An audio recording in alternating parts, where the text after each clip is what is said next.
Hey, welcome back into Occupy Democrats here on the precipice of Trump's second State of the Union address in this term. And while I never thought it was possible to put together Tom Petty and the Catholic Church, that is exactly what's at the core of this breaking story, and you do not want to miss it. I'm going to show it to you in a few moments, because let's remember, the Catholic Church would like to explain to Trump, if you haven't listened to the Ten Commandments in a while, how about you stop doing this?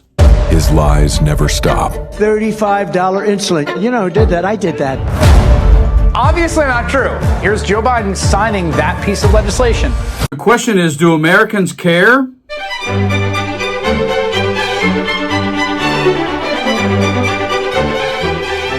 In just over 2 years since the election, we have launched an unprecedented economic boom, a boom that has rarely been seen before.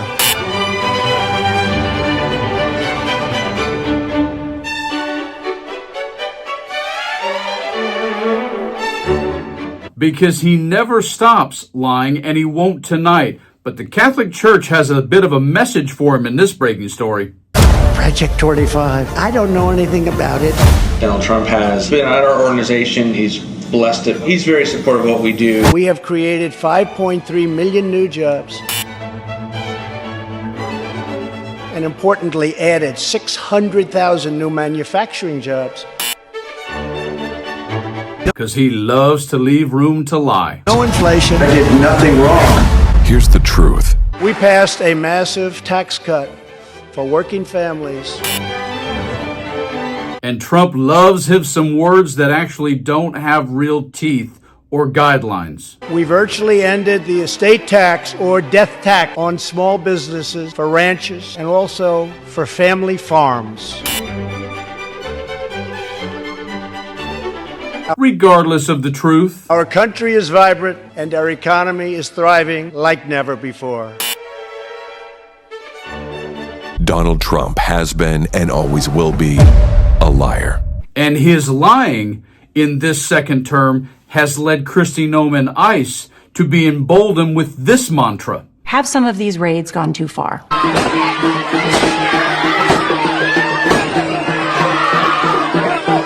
But at the core of this breaking story, the Catholic Church is singing in their minds the song by Tom Petty, "We Won't Back Down," because they just dropped a bombshell message on Trump related to this behavior. No, I think they haven't gone far enough. You're okay with those tactics? Yeah, because you have to get the people out. Yeah, we haven't gone far enough. Well, Donald, guess what? The Catholic Church is actually going to be part of stopping you henceforth. Check this breaking story out. Catholic clergy warned Trump ahead of State of the Union speech.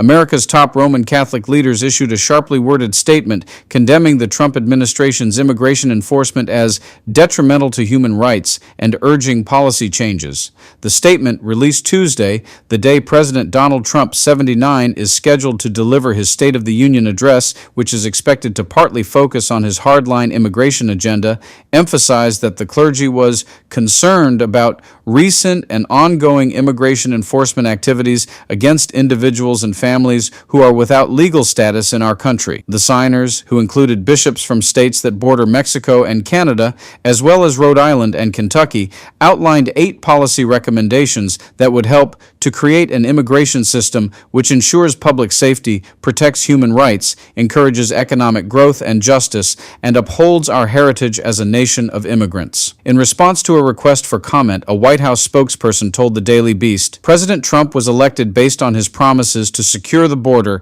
and deport criminal illegal aliens, adding that the American people overwhelmingly support his law and order agenda.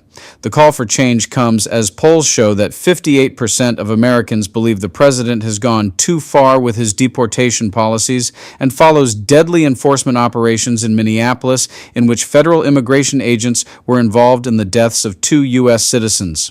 From our perspective as pastors, we have found that members of our flock have decided not to attend Mass or access the sacraments of the Church because of the fear of immigration enforcement, the bishops wrote, suggesting that sensitive locations, such as places of worship, schools, and healthcare facilities, should be protected from immigration enforcement operations. The concern comes as Immigration and Customs Enforcement, ICE agents in January detained 5-year-old Liam Ramos, a preschooler in Minnesota, along with his father during an enforcement action that drew national attention to the impact of current immigration tactics on families.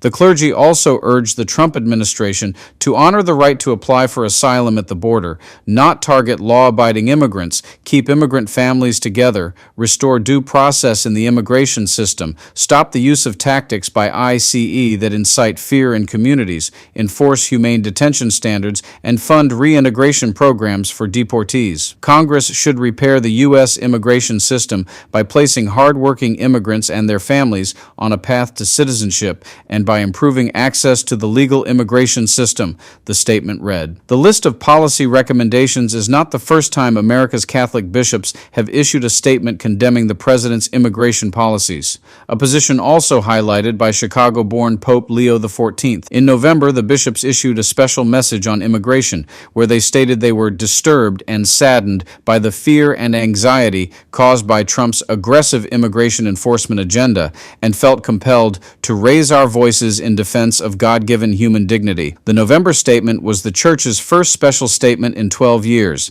That same month, the first American Pope doubled down on his criticism of Trump's efforts to root out illegal immigration in the country, calling the administration's treatment of immigrants extremely disrespectful. We believe that immigrants and their families who are contributing to the common good should not be targeted for removal, the bishops said in their Tuesday statement. The letter comes as Vice President J.D. Vance, who converted to Catholicism in 2019, reportedly admitted behind closed doors that one of his first official statements, where he claimed the church was only speaking out against Trump's policies to profit from immigrants following the bishop's criticism of the president's executive order allowing immigration raids at schools and churches, was not true.